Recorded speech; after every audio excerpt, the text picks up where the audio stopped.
Все, о чем я буду сегодня говорить, это не сказки и не фантазии. Я наблюдаю эту картину уже 26 лет. Она не имеет принадлежности к полу, но по большей части вред наносится именно по мужскому населению. Это отлично передали в God of War. Никто не знает, как воспитывать детей. Это извечный вопрос, с которым сталкиваются родители, и даже если тебе кажется, что все понятно, на деле это оказывается не так. Однако я с этим в корне не согласна. Чтобы понять систему воспитания и существует ли она вообще, нужно узнать про саму систему и откуда она берет свои корни. А проще говоря, нужно начинать сначала. Появление нового поколения на свет не такая простая задача, а помимо самого создания человеческого существа, нам необходимо поддерживать жизнеспособность этого самого существа. Человек отличается от животных и входит в тот небольшой процент существ, которые не могут выжить, если их оставить одних в природе. Если вас не подобрали волки или другие животные и не вырастили как своего, то скорее всего вы продержитесь максимум сутки без молока или хотя бы воды. Если вы живете в социуме, то считайте, что уже 30% начала пройдено. Вас будут пеленать, мыть и кормить. Базовые потребности ребенка выполнены. А после того, как вы удовлетворили свои базовые потребности, мы можем быть счастливы. Но что происходит, если одна из ваших базовых потребностей не удовлетворена? Не переживайте, дорогие слушатели, эта часть повествования очень важна, дабы показать вам всю картину. Предположим, вас помыли, вы поспали, но вас не покормили. Будете ли вы счастливы от других жизненно важных факторов, если в данную минуту голод перебивает полученное счастье? Или, допустим, вы сыты, но, например, вас не помыли, а когда тебе 3 месяца, и ты находишься в полной зависимости от другого человека, то это очень важно. То, что ты сыт, не будет иметь для тебя никакой разницы, потому что в данную минуту другая потребность требует своего удовлетворения. Все, что тебе требуется в начале своего пути, это еда, вода, молоко, сон и тепло. Человеческое тепло. Именно поэтому привязка к матери у ребенка всегда имела большее значение. Не только из-за удовлетворения базовых потребностей, а из-за нежных прикосновений и пристальном наблюдении. Тебе 3 года. Ты счастливый, здоровый ребенок, полон сил и энергии. Ты изучаешь этот мир и делаешь свои первые попытки на пути в свое светлое будущее. Ты также находишься под полной опекой более взрослых людей, и тебе это нравится. Ты не сильно понимаешь, что происходит, но так как они тебя не обижали и ты их не боишься, то твое 100% доверие помогает тебе решать другие поставленные перед тобой задачи. Теперь в твои базовые потребности входят не только еда, вода, сон и туалет, а также кубики, которые лежат перед тобой, или это пробегающая кошка во дворе, или бабочка, которую ты решил поймать. И это все становится твоей базовой потребностью, хоть таковой и не является. Ты расширяешь свои границы и видишь уже не только кроватку, а также мир до горизонта. Пока еще не так ясно, как хотелось бы, но все же это так. Тебе 8 лет. Ты уже не маленький, у тебя появляются недовольства. Ты научился различать свои базовые чувства, такие как ненависть и любовь. Ты можешь грустить, плакать, у тебя не получаются новые действия. Ты учишься коммуникации и выживанию среди сверстников. Ты влюбляешься, мечтаешь стать героем, и уже это становится твоей базовой потребностью, без которой ты не можешь жить. Еда, вода и сон потеряли какую-либо важность и считаются само собой разумеющимися факторами. Теперь твоя главная задача – изучать мир и познавать его через людей, через животных, через природу, коммуницируя и взаимодействуя с ней. Твои родители отправляют тебя на разные кружки, где ты можешь развиваться, ты находишь новых друзей, тебе нравится жить, и благодаря тому, что твои потребности удовлетворяются, ты счастлив. Итак, за годом год, через года, ты абсолютно счастливый со своей женой, всего добившись, получаешь удовольствие от прожитых лет, понимаешь, что все сделал правильно, твоя совесть чиста, тебя поддерживали твои родители, они дали тебе любовь и заботу, одобряли твои начинания. Ты также относился к своим детям, и они тоже выросли счастливыми и полноценными, и ты понимаешь, что все не зря. Твои достижения повлияли на общество, и твои познания пригодились миру. Но что будет, если на одном из отрезков времени что-то пойдет не так? Тебе 11 лет. Твоя мать только что умерла, а твой отец никогда не проводил с тобой много времени. Ты мало что видел в этом мире, а из базовых потребностей ты можешь удовлетворять только сон, еду и питье. До 11 лет твои потребности в познании этого мира удовлетворялись благодаря матери. Ты не сильно заботился об отце, потому что был человек, который всегда был рядом, и ты не чувствовал себя неполноценно. Но теперь тебе приходится увидеть другую сторону своей жизни, с которой придется смириться. Смириться, в свою очередь, с этим ты не можешь, потому что ты не понимаешь, понимаешь, почему каждый раз ты получаешь отказ. Отказ за отказом. Заткнись, молчи, не ходи, не задавай вопросов. Раз за разом твое сердце все больше и больше изнывает от тоски и от одиночества. Оно черствеет. Оно забывает любовь, и обида, которая копится в тебе, начинает показывать свой характер. Ты еще слишком мал, чтобы понять, что твой отец таким образом проявляет свою любовь и пытается тебя защитить. Но является ли это оправданием для такой маленькой души, как Атрей? Нет. И вот здесь я объясню вам, почему же нельзя так обращаться со своими детьми, какого бы пола они не были и какие бы цели вы не преследовали.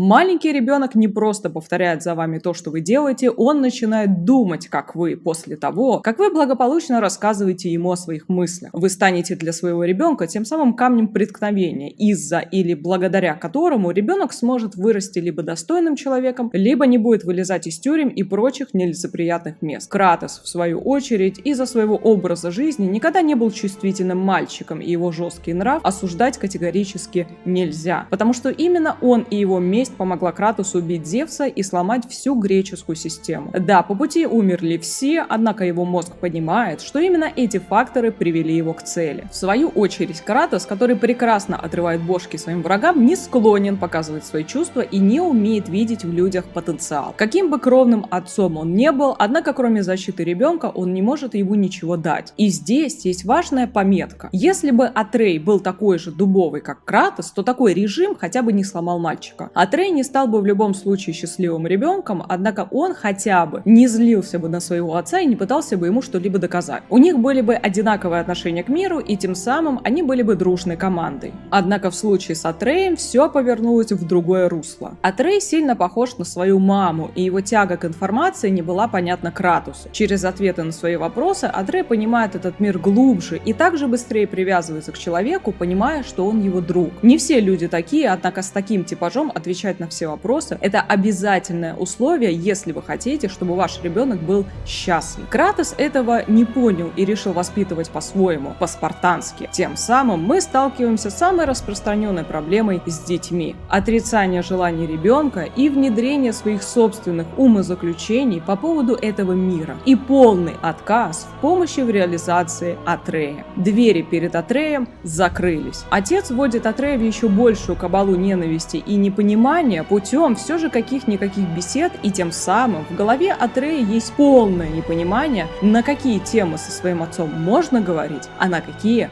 нет. Такие примеры я знаю лично, вживую, и я уверена, что вы их тоже знаете. Когда у ваших друзей есть абсолютно отвратительные родители, которые гнобят их, бьют, или же не обращают на них никакого внимания. Где отцы позволяют себе учить морали, сами не являясь эталоном или хотя бы примером. Другое дело, когда с виду вы не видите каких-то явных проблем. Обычная семья, где дети проводят время со своими родителями, но вы чувствуете, что что-то не то. Вы не можете объяснить, что именно происходит, но вы улавливаете эти странные нотки опасности. Это называется невербалика. Невербалическая коммуникация – это способ взаимодействия с другим человеком или любым другим существом без использования слов. Сюда входят жесты, взгляд, мимика и любые телодвижения, которые может считывать ваш оппонент. Считывание информации происходит бессознательно, и не успев обработать полученные данные, они закрепляются в вашем мозгу. Таким образом, вырабатываются реакции, которые становятся вашей привычкой. По большей части это генетическая память, и ваша реакция является лишь исторически выработанной действием. Однако все мы в какой-то степени животные, и природная реакция на опасность, не передающаяся через генетическую память, нам не чужда. С помощью невербалики Атрей видит, что между ним и Кратосом есть непреодолимая преграда, которую Атрей в свою очередь хочет сломать, а Кратос, наоборот, еще сильнее укрепить. Это считывается не столько по движению, а сколько по выражению лица Кратоса, который особенно в начале не смотрел на Атрея как на что-то любимое и прекрасное. Его неспособность любить, а это именно неспособность любить, уничтожает мальчика, и вместо того, чтобы дать ему тот самый фундамент для дальнейшего развития, прямо сейчас на глазах Атрея отрезает ему путь в счастливую,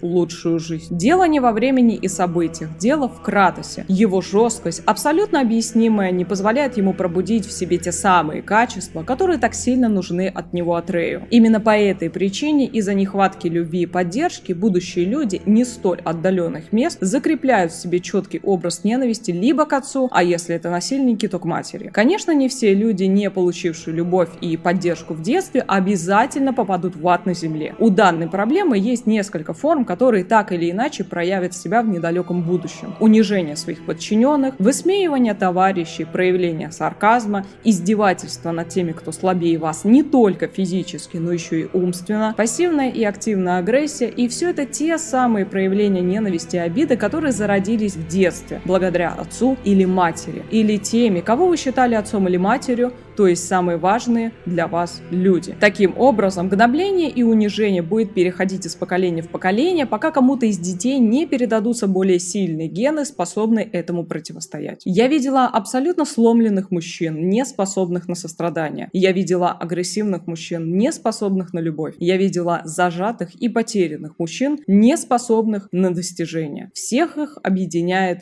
детство. Одинокое, агрессивное, лживое и неполноценное детство. Кратос пытается научить Атрея выживать, в то время как Атрею необходима информация. Таким образом, у них постоянно были маленькие конфликты, и так как Атрей все-таки любил своего отца и умел показывать свою любовь, в отличие от Кратоса, сын послушно шел за своим отцом и не терял ту детскую наивность, присущую любому ребенку. Как бы отец не запрещал какие-либо действия, ребенку все равно интересен этот мир. Таким образом, Атрей знакомится с кузнецами, общается с ними и проявляет дружелюбие. Но в один прекрасный момент все меняется, и ростки воспитания Кратоса дали о себе знать. Правду. Я бог, Атрей. Из другой далекой страны. Я пришел на эти берега, чтобы жить как человек. Но правда в том, что я родился богом, так же, как и ты.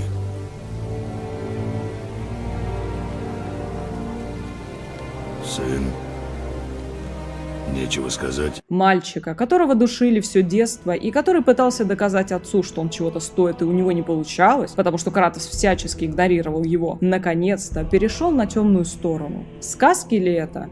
Нет. Что вы будете делать, если ваши потребности не были удовлетворены и ваших сил не хватало для того, чтобы переломить такую систему? А теперь у вас появилась информация о том, что вы сильнее многих, хотя физически пока что ничего не изменилось. В своих собственных глазах вы станете самой важной птицей на планете, но так как вы не можете мстить тем, кто вам не давал этой любви в силу привязанности и страха, а Атрей боялся Кратоса, то вы будете направлять свою ненависть на других. Для чего? Для того, чтобы с вами считались. Это единственная причина, почему происходит все то горе, которое вы видите вокруг себя. У таких людей появилась возможность показать, что они тоже люди, и их ненависть настолько сильна, что доброта, любовь и милосердие уходят на второй план, тем самым давая волю злобы и агрессии. Кратос видел, что с Атреем происходит что-то не то, однако ему не хватило ума понять, что именно его действия и сделали монстра. Да, так как это игра, здесь пути Господни действительно неисповедимы. В конце у нас хэппи-энд, и никто не знает, сделают ли Атрея каким-то злодеем или нет. Но в жизни все происходит одинаково. Детей надо любить. Надо показывать им любовь именно такую, какую они хотят видеть. Человек нуждается не только в любви, а также в поддержке, а особенно дети, которые полностью зависимы от своих родителей и остаются зависимы от их мнения навсегда, если не могут проработать в себе этот аспект своей жизни. Единственное, что нужно детям от своих родителей, это возможность познавать мир так, как они этого хотят. Я тоже была когда-то ребенком, и мне очень хотелось расставлять свои собственные границы, чтобы никто не заходил ко мне в комнату, и это нормально. Я хотела кушать в то время, которое я хочу, и это нормально. Я хотела смотреть только те фильмы, изучать только те предметы, которые мне нравились, и это тоже нормально. Ребенок – это такой же человек, но только от вас зависит, сможет ли он действительно стать достойным человеком, или же из-за вас его жизнь и жизнь последующих поколений превратится в ад.